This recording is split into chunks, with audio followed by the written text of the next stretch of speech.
Hi, and welcome to another episode of Periscope, the paranormal from A to Z. Today, we are on the letter C. The letter C. The letter C. And C is for? Cryptids. Cryptids. Hey, that was Cryptids. right out the gate. And, Yeah. of course, here at the Savannah Paranormal Museum, we have an actual cryptid room. A room full of cryptids. And we try to make life-size representations of these cryptids. And we have a Bigfoot. A Bigfoot. We have a Jersey Devil. We have Hatman. And a Squonk. Squonk. And a Mothman. Mothman. And a Chupacabra. Chupacabra. And the Lizard Man. Lizard Man. We've got 7 of them now? Yeah, and we're still building. We're still working on them. Zoinks. They go through kind of a metamorphosis. As a matter of fact, the Lizard Man and the Jersey Devil are still being painted and still They're in transition. They're in transition, but we have the representations up. So let's talk about cryptids. Yeah. Cryptid is basically defined as a creature that has yet to be identified by science. And so cryptids come in a wide variety, but they generally try to stay away from the idea of them being supernatural. Like Hatman is not really a cryptid. He's more of like a spirit, a demon, a ghost. Urban legendy. Urban legendy, but he falls into the cracks of that cryptid thing because of the number of sightings that there are and the number of speculations as to what he is. Cryptid cracks. So, right, the cryptid cracks. So it's interesting because even though ideally a cryptid is merely an unidentified animal, an unidentified fauna, it is not necessarily free from supernatural debate. In the case of the Jersey Devil, for instance, the belief is that a woman was having congress with the devil, and the child that came forth was, of course, the Jersey Devil. I did not know that. So that is the legend of the Jersey Devil, but there's also just an idea that it was a deformed child, and then people speculated that that was the cause, or it was just some animal, and then people created a legend around an animal that they saw. As a matter of fact, when you look at the Jersey Devil and the early illustrations of it, I can't help but think that it looks just like one of those hammerhead bats. Fox bats, a hammerhead bat. They really do have a lot of the same features, but I thought you were going to go for hammerhead shark. Not hammerhead shark. No. I was really interested to see where that went. No, it's kind of like this weird horse-faced bat because it has bat wings and it has this kind of elongated horse-ish head, but there are lots of speculations as to what it actually is. It could have just been some kind of large goat or something like that, and people saw it and they ran with it. You know, they're like, oh, it was a half devil, half man monster in the woods, in the Pine Barrens or the Pineys. One of my favorite cryptids, as you well know, and we'll probably talk about him again when we get to the letter F, because I'll want to, is the Loveland Frogman. The Loveland Frogman, which is just bizarre. The Loveland Frogman is just a big frog, and by big, I mean 4 feet tall. He's not big human-wise. He's big frog-wise. Oh, no. Yeah, he's a huge frog. Small human. Huge frog. And he just wanders around and carries a magic wand that shoots sparks. The wand doesn't do anything but shoot sparks. He's basically a cereal mascot, right? He's like, bring, eat your frogos. Cookie Crisp. So, yeah, bizarre and peculiar that the frogman, and that's all it takes is somebody sees something and they're like, oh no, Yeah. this is it. And the frogman, this is one of the few things I have done actual research on, because I was like, what the heck, and looked up frogman. There is a report that somebody found a giant iguana that lost its tail, and they were like, oh, that's it. That was the frogman. I was like, an iguana without its tail does not look like a frog. Well, true. But people's imaginations are wild. That's true. You know, they will come up with just about In anything. the dark, Right. possibly drunk. Who knows? But now, Bigfoot. Bigfoot's a cryptid. Yes. And Bigfoot seems to be the most common cryptid, type. I know there's like a grass man or something in the Midwest somewhere, I think. There's the skunk ape. The skunk There's, ape. There's big hairy ape creatures Right. all over the place. Absolutely. And that almost leads credence to the fact that they exist. And that's, one of these big things about cryptozoology is it's a real struggle for legitimacy. Yeah. Because amongst the idea that there are these animals, some of them very large, like the Loch Ness Monster, or here in Savannah, we have the Altamahaha. How did we miss the Altamahaha in RA? We'll come back around. Yeah, we'll come back around. In any case, these are large animals. There's actually a full-blown dinosaur in Africa, the Boko. My brain can't pull up the name, but there is. There's a dinosaur, and people have seen it and report it. But there's also huge conspiracies about aliens and spirits and ghosts and divine and dimensional travel and all these other things that muddy the waters of any legitimate research because our imaginations just catch fire when we are told that there's some monster lurking in the woods. Yeah. We come up with all kinds of origins for it, and we place all kinds of strangeness on it.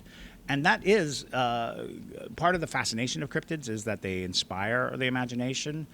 But when you get so many reports from so many people, especially like different cultures, and they're all participating in the same kind of experience, it sort of suggests that you might be dealing with something that's really out there. Now, you mentioned aliens, something else we didn't talk about during A. Like the most obvious. Oh, we suck! But now we'll get that the third time around. But aliens and cryptids are not the same? So, yes, aliens do have their own classification as aliens, and while there are specific classifications for aliens, and some people do kind of want to put the aliens in the cryptid category because they seem to be things that exist that aren't proven by science, and people experience them and see them, like the gray alien, which is a common visual confirmation of the presence of these creatures. They do have their own category. An alien is not necessarily thought of as a cryptid. However, by definition, it probably should be. They probably should be. And you'll oftentimes find them in a collection of cryptids. You'll see a gray standing in the background. Right. And there are even cryptids that are thought to be aliens. There's the Flatlands Monster. Oh, yeah. Which is like a 10-foot tall, leaf-headed, weird, bizarre, crab-clawed creature. It almost looks robotic. And it looks like a robot. Yeah, absolutely looks robotic. So there's room for the speculation that aliens are oftentimes in the category of cryptids, but generally, and this is such nonsense, the paranormal community will oftentimes fracture into people who are like, I fully believe in aliens, but ghosts, that's stupid. Or I fully believe in ghosts, but aliens are ridiculous. And it's kind of weird that we would have these camps where people are like, well, I believe that, the disembodied spirit of my uncle is coming to visit me every night, but not an alien. No, sir. If you tell me there's an alien, I'm going to call you an idiot. I believe that is a natural thing that human beings do. And because, as a person who was raised in church, I've seen many churches split into multiple churches over one thing. That is very true. We love to draw lines around our beliefs, Yeah. and we do not want to cross those lines. We don't want anyone to cross into our lines. So those lines become, contentious points that breed argument and distrust. But in the final analysis, I have to say that aliens have a place at the table. If we're talking about paranormal, it is not normal. Aliens are not of the normal existence that we are a part of. They supersede what is expected. So yeah, let the aliens in. Let the aliens in. But generally, I think the argument is that they are their own category. Okay, we just said let them in. So let's talk about monsters. As far as cryptids are concerned. Oh, okay. Let's talk about monsters. Like werewolves? Yeah, werewolves, vampires, that kind of thing. So werewolves and vampires are considered cryptids. Huh. Because they are conceptually naturally occurring creatures observed throughout time, but we've also gotten this kind of fictional trope to it all. It started with folklore, but now we've got all these movies, we've got all these books. Right. We have all of this experience with them that we kind of separated them into a fantasy realm. We kind of treat them as fantasy, but the truth of the matter is there is a lot of historical and documented cases where people believe they've encountered vampires, where they believe they've encountered werewolves, and that puts them in that category because a werewolf, the belief that a man turns into a wolf is just part of the puzzle, because there could just be some kind of animal that looks like a cross between a wolf and a man, and it might even just be Bigfoot when it comes down to it. If you saw a big hairy thing moving around and it was up on his hind legs and you're like, I think that was a wolf. A lot of people think that Bigfoot is oftentimes just a misidentified bear walking on its hind legs. And it's like, so there's all kinds of room for discussion, but the fact that there are so many stories about the big bad wolf, the suggestion there is that we have enough sort of anecdotal evidence to let that be a cryptid. Same with the vampire. We've ascribed a lot of like supernatural ideas to a vampire, but a vampire could just be a diseased person or its own category of animal. I have a rabbit trail story about vampires. Excellent. I used to run a ghost program in Savannah. Yes. And part of that job is interviewing people to be ghost guides. Absolutely. I know this trade well. Yes. I had an interview once where a young woman came in. She was, in fact, very pale, but she was also red-haired. She was a redhead who was very pale and told me that she was a vampire. This was why she was a good hire. Fascinatingly enough, among the traits that many people think indicate that you're a vampire, red hair is actually one of them. Oh, really? Yes. Red hair, hair lip is another one. She actually told me she drank blood. Well, and that's the interesting thing, because there is cultural vampirism, which is almost like a religion. It basically stems from the idea that by consuming another person's blood that you are gaining insight and power, and there are many practicing vampires. As a matter of fact, Savannah, Georgia in the early 90s had kind of a vampire epidemic. Really? It was just basically a bunch of college students that languished around Johnson Square. And they're like, we're vampires. And you're like, are you? Yes. It turns out that they were kind of just Did they all talk like that? Kind of. And they dressed, the part. They all look like, Tom Cruise from the Vampire Lestat. Yeah, exactly. So it was this crazy, notion, and you find out as time goes on that they were kind of like a club of people who played a game called Masquerade, which was a live-action role-playing game, but they took it way, way seriously. And I distinctly remember, because like in the early 90s, you'd go down and Johnson Square, because Johnson Square has these two big fountains, and always around one of the fountains was just these languishing people in billowy shirts, and they all looked anemic, and you're like, oh, get a sandwich. And Languishing Vampires, band name. yeah, there you go. And then mysteriously, or maybe not mysteriously, maybe they all like graduated college, there were no vampires downtown anymore. And I remember distinctly walking through Johnson Square and looking at my friend and saying, do you remember there were vampires here? I kind of miss the vampires because they were kind of a fixture for a little while. It was you get like those weird Savannah fixtures, and you miss them when they're gone. You miss them when they're gone. Absolutely. All right, one more question. Sure. For you. Absolutely. This is most likely a stupid question. There are no stupid questions. No, sure there are. There's stupid people who ask questions. That's what I'm here for. People have seen vampires. People have seen werewolves, had these experiences. Has anybody had an experience with a Frankenstein-y monster? I think that when you're talking about like Frankenstein monsters, because there are stories that do herald to it, because there's classic like military experimentation with resurrecting the dead and all kinds of things like that. So you get a lot of these conspiratorial stories. But if you really wanted like a story that seemed to be Frankensteinish and was in historical record, I would go with zombies. Zombieism is actually a documented phenomenon. In Haiti, they actually had an herb that basically made you brain dead. No. And it looked as though you had died. No. And then after a period of time, they could dig you up and you'd still be alive, but you would be without any consciousness or without any ability to do things. That actual herb, I believe, became the basis of modern anesthesia because it puts you in such a deep sleep that you don't notice or feel. You don't need to breathe deeply. Your heart only beats like once every minute or so. So it creates the absolute illusion of death. So the fact that there are many stories of zombieism that kind of link into that, and the fact that zombieism seems to be dictated by somebody doing something to the corpse, that is as close to like a modern day Frankenstein story.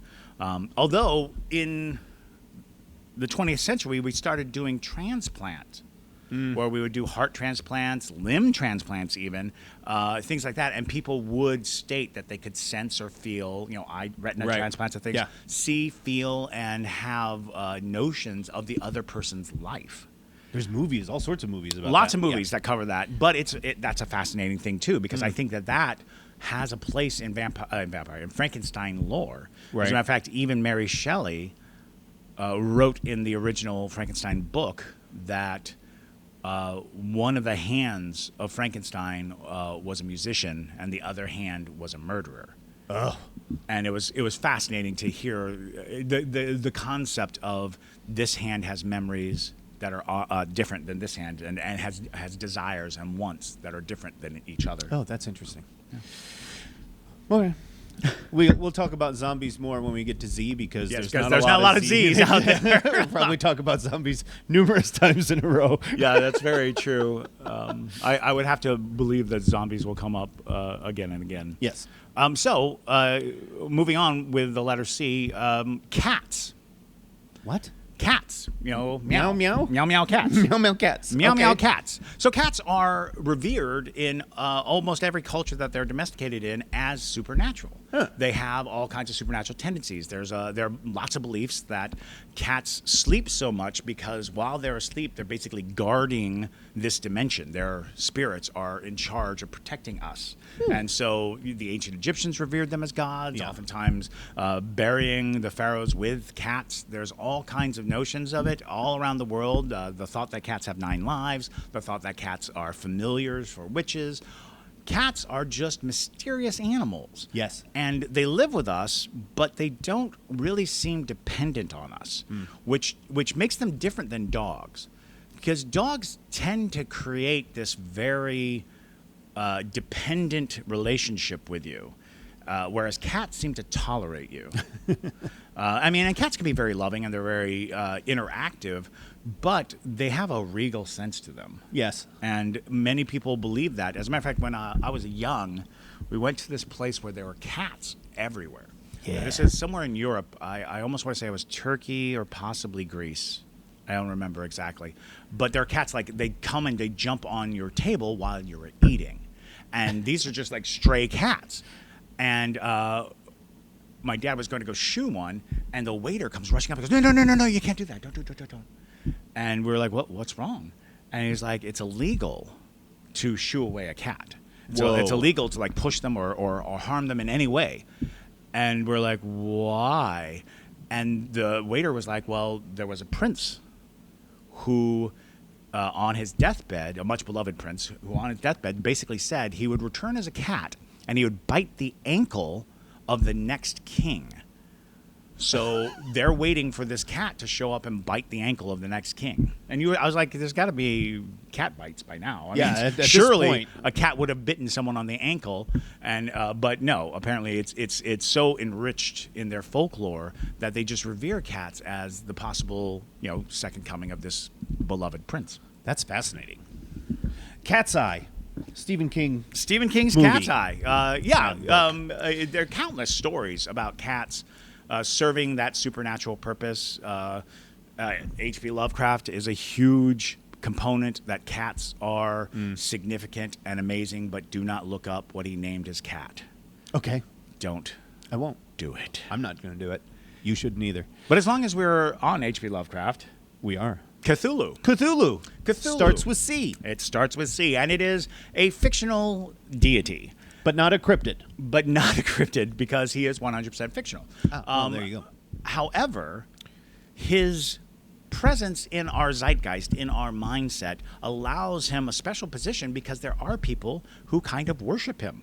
There are people who've taken it very seriously, and because H.P. Lovecraft created such a detailed mythology around the universe that Cthulhu inhabits, there's enough text and enough backstory and enough things that people have really cemented it as a so the term that we often use is egregore, which is basically a thought come to life. Because so many people have given Cthulhu space in their hearts and minds. And what's even more fascinating is Cthulhu is not the most powerful creature in H.P. Lovecraft's pantheon. He is actually a high priest of the god set that he's in. He just sleeps at the bottom of the ocean. That's his thing. Is that he's asleep at the bottom of the ocean, but there's something so compelling about him, especially the description of him. Right.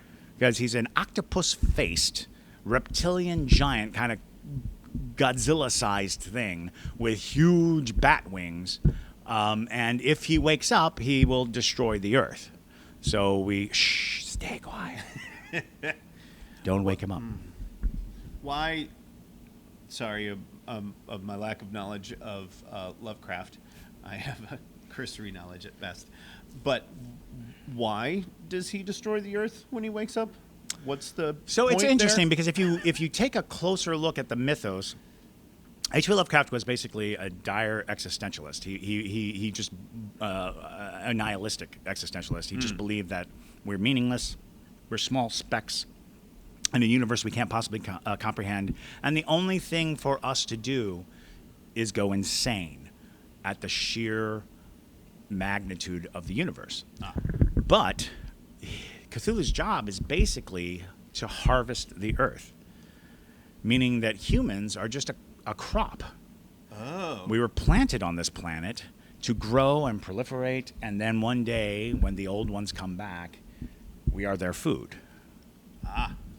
They scoop us up and stick us in a bowl. Basically, he wakes up and he harvests the earth. All right. Well, yeah. Let's keep him asleep.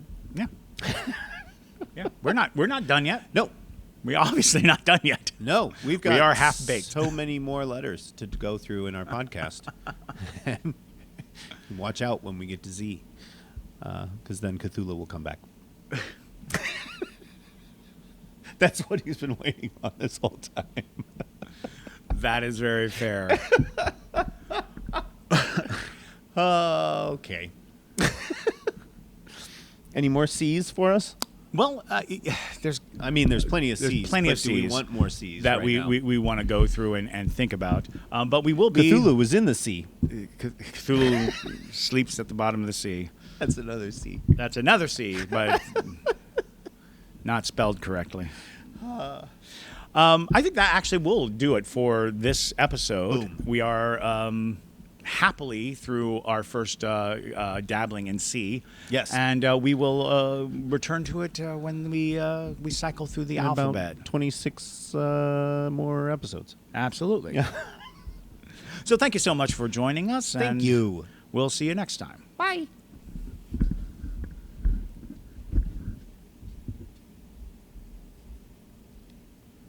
Felt like that was actually a pretty good one. That felt good to me. That felt good to me.